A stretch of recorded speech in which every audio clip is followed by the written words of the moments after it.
So these are the cracks in the Roofnest Sparrow XL that are developed within 2 years.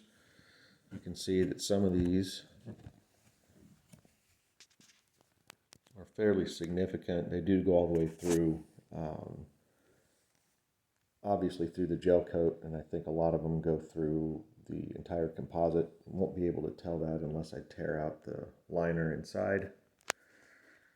Some of these are pretty obvious though. This back edge, pretty hard to argue that one doesn't go all the way through. So if we're talking about the same thickness of material up here on this, it's going to be pretty obvious that these go all the way through. There are a lot of hairline cracks as well. Kind of hard to know where some of these finer cracks start and end. So I'm going to try to just count these as we go across. We have cracking in here. 2, 3, 4. Those join up for the one that goes all the way through. 5. This one goes all the way through. 6. I don't know how we're going to count all these. 7. All the way across. 8, 9, 10, 11, 12, 13. Those continue all the way through these grooves that should be giving it some structure to support it and prevent this kind of cracking. But I speculate, I guess, that there's problems with the composite to begin with. I don't know about design wise, but more cracks up here on top. And then this one's a pretty significant crack that runs all the way up here. We'll move around to the front. We've got the cracks again that start down here, go through some of the hardware, and run all the way up across the entire roof, all the way down to the side. This one skipped the hardware, so I don't think that's just a weak point. But again, all the way through on a lot of these. So,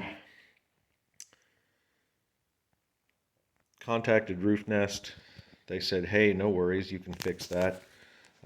Drill holes at the end of the cracks and fill the crack with JB Weld. That was the solution. And then they offered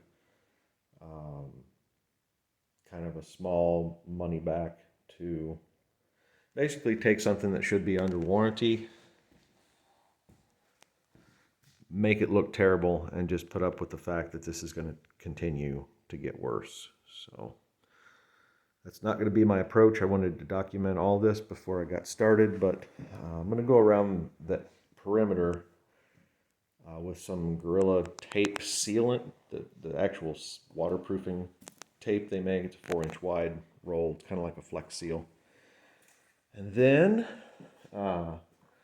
actually going to go with a rubberized wet patch made for roofs on the entire top above that, and hopefully just be able to keep it waterproof, because I'd like to camp up, sleep up above the bears this coming weekend. We're going to be around a lot of salmon, and I like friends, but not that kind. So anyway, folks, I hope you're not experiencing what I'm experiencing, but if you dug up this video, my guess is you've seen this before. So I don't know what we're going to do next with trying to get compensation for this or replacement, but at least you guys have all seen it. Thanks a lot. Bye.